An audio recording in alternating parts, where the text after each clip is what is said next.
Hey, what's up guys, my name is Kai. So as you all know, DJI has released not one, but two, I would say revolutionary new product. And as far as I know, they're gonna release one more in the next week. Now, I'm gonna talk about the specs of these two new products a bit later. Right now, I really wanna talk about why I think us creators should fully support companies like DJI. Now, I generally put all of the camera companies or camera tech companies out there into two categories. The first one is companies that are trying the best to make the most competitive product out there, such as Sony, Canon, Red. These type of companies, they try to make the strongest, the most powerful camera out there. And the second categories are camera companies or camera tech companies that are trying to make revolutionary product, that's something that we never think about or we never knew we need. Companies like DJI, Insta360, or like Moment, which is a company that make filters and lens for smartphones.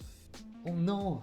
So companies that I mentioned earlier that are trying to be the best at what they're doing. So the purpose of these companies, like they're trying to push like 4K, 6K, I don't know, 12K, like Blackmagic. They're there so we can produce better quality stuff. Although it is really good to create stuff with higher and higher quality, at this specific day and age in 2021, we kind of not need that much. We still need it, but right now we need more companies that help us express ourselves in a more creative way, in a different way, and see things in a different perspective. That's what these companies like DJI and Insta360 are doing. They give us a new perspective. They help us see things in a different way, and they help us create things that maybe we've always wanted to do, but we just didn't have the tools to do it. And so you might wonder why quality doesn't matter that much anymore. And I feel like one of the reasons is because when quality are getting so good, the difference kind of just disappear. I would say for now, maybe in the future we can see the difference again, but right now, because people cannot really see the difference in maybe between 4K and 8K, it just doesn't matter that much right now. And we don't really have the urge to shoot in 8K or in 12K because you don't hear anybody saying, oh, like I really have this great idea, but I need 8K, I need 12K. You don't hear people saying that, but you might hear people saying that I want to shoot this thing, but in a multiple different angle at the same time, and that's why we need a 360 camera. As I said earlier, this era, I feel like is all about functionality. It's all about creative videography and creative photography. I do see a very good example, like back in the maybe 90s or 80s, is when these tech companies are so focusing on creating the best tech, they don't really look at what people need because their mentality was like, okay, we're just gonna make the best stuff out there and people are just gonna figure out like how they're gonna use that, right? That's what Steve Jobs actually mentioned about. He said that all of these computer companies, they just trying to make the best computer out there.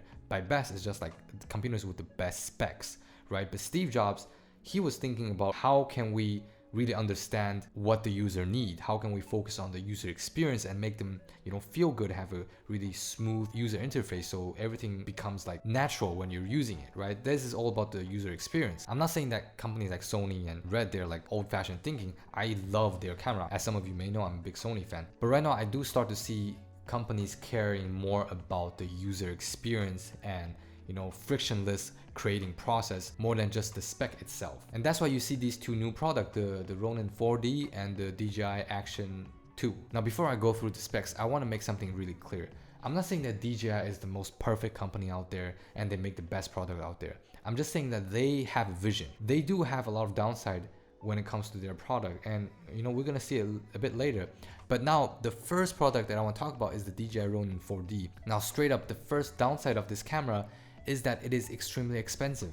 How much is it? So if you want to get the 4D 6K, it is around $7,200, and the Ronin 4D 8K is $11,500. So it is not a cheap camera, all right? But I think they're gonna have a lower end of this type of cameras, maybe like a 4K, right? Because you have 6K, 8K. Why not 4K? So right now, apparently they have 4 main features. So the first one is cinematic imaging, okay? Cinematic. Apple likes to use this word recently. Cinematic mode. 4-axis stabilization. So most of these stabilizer you see is 3-axis, right? This one is 4-axis, so obviously it's going to be even more stable. And they have this LIDAR focusing, and I saw other YouTubers talking about this. This is actually really revolutionary, I have to say. Like apparently when you're trying to focus with this thing, you have a top view of what you're shooting, and then you're going to see where the focus is at from a top view. That's kind of like, you know, some cars nowadays, when you're trying to back up from the screen, you can see the view of your car from a top view.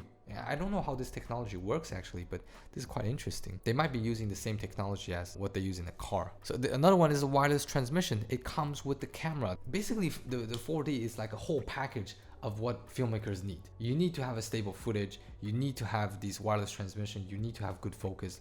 That's what it's all about. Probably a lot of filmmakers are going to use it from now on, because you don't need to think about what you need.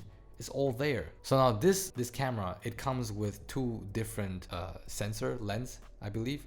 One of it is 8K, one of it is 6K. So the one that we see right now is Zenmuse X9 8K. It has a 35mm 2.8 lens. I believe you can change the lens. You know, I saw Matthew Hapoya or Peter McKinnon, they actually changed the lens. It is a legit cinema camera, but it just have much more function than usual cinema cameras. So this is a full frame sensor, and apparently it performs really well in low light. That's something that I'm really excited about. I saw other YouTubers shooting in low light. It's really good. So they have the 8K and the 6K. Now let's check out the spec. Oh yeah, I heard that they have dual native ISO. This is something really good. Dual native ISO, when it comes to low light, it's the best, man. Apple ProRes. Man, Apple Pro is like the main thing. ProRes RAW. I feel like 4K 120 FPS is becoming a standard now. It's like a norm now. Even the Action 2 that I'm gonna talk about later also can shoot in 4K 120p. So 4K 120p is like standard. Ever since Sony A7S III, they released 4K 120, which everyone is really excited about. Also the R5. Now every camera seems to must have 4K 120. Otherwise, like I'm not sure, you know. Even when the A7 Mark IV came out, like when I saw they didn't have 4K 120, I'm like, ugh. So it can shoot in 6K 30p, 4K all the way up to 120p, and this is cinema 4K. Oh, I wish 2K can shoot in 240p, but anyways. Okay, yeah, I mean the camera is just really nice, and it comes with this 4 incredibly cool feature. Now let's look at the DJI Osmo Action 2. Now the DJI Action 2, I feel like it's now becoming a combination between GoPro and Insta360, and they don't have a 360 degree cameras, but the way that you can combine these parts together, it reminds me of the Insta1R, which is this one. This is the camera where you can combine parts together and make it the way you want it to be. So you can make it a 360 camera, or you can just make it like a straight up 4K one lens camera. So when I first saw the Action 2, to me the most impressive thing is the magnet. I feel like the magnet is like so effortless. You just put it on and then it locks together. And it actually locks. It's not just magnet. It helps you lock it. So if you want to remove it, you press it and then you take it off, right? This is something that a lot of people actually hustle with the GoPro, because you usually have to lock it, right? You have to keep turning it. Like for example, this function reminds me of the Insta360 as well, because they have that little, the white thing, the go, and then you wear like a magnet inside your clothes and you can just stick it on.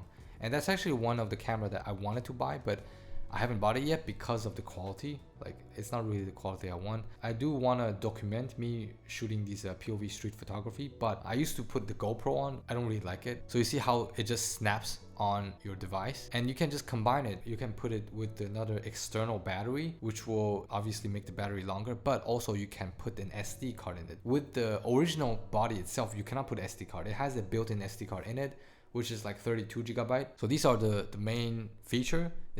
Has magnetic, it has this horizon steady, which Insta360 also has it, and it's 10-meter waterproof. It has 4K 120, which is amazing consider how small this body is. This camera also has a downside that I really didn't want to see, but we should all be expecting it, which is overheating. Overheating issues have been causing a lot of cameras to have bad reviews. When it comes to the Canon R5, has insane overheating when it is shooting 4K 120 as well. I just hope that they can fix it. You know, I just hate overheating, because imagine you just shoot something for like 30 minutes and you thought it was epic, but then, you know, it overheated, camera stopped itself, you shot nothing. That really sucked. So that's the downside of the Action 2. Now they also can have this portable wearable, the magnet thing that I mentioned earlier. I did saw Matti Hapoya. He mentioned in one of his latest video, also it was about the Action 2, is he said that he prefer 360 cameras.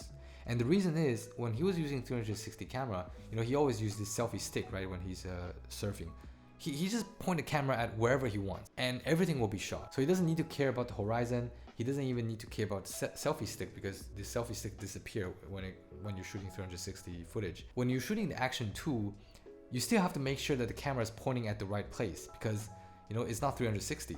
And I feel like that's 360 camera has one of the best advantage when it comes to frictionless video shooting and this documentation, because you just put it there and you know everything around that camera is being shot. I'm almost 100% sure that DJI is gonna make a 360 camera, but I just don't know if it's gonna be within the same line as DJI Action, or they're gonna create like a new line for specifically 360 cameras. Also, one interesting thing is when you lock the other parts together, they have more microphones on it, which means that your audio quality will actually become even better when you put more parts together. Now, you might wonder why I only categorize companies that make the best and companies that make the most different product. Is there a middle one?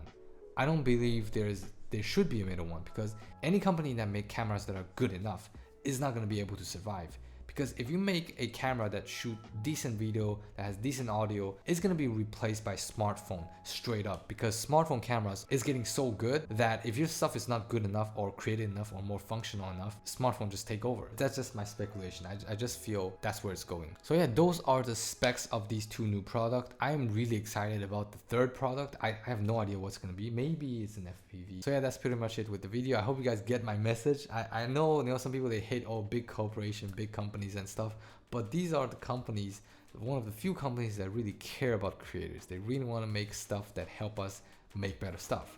So we should support them, and so they will support us. And I'll see you guys next time. Bye.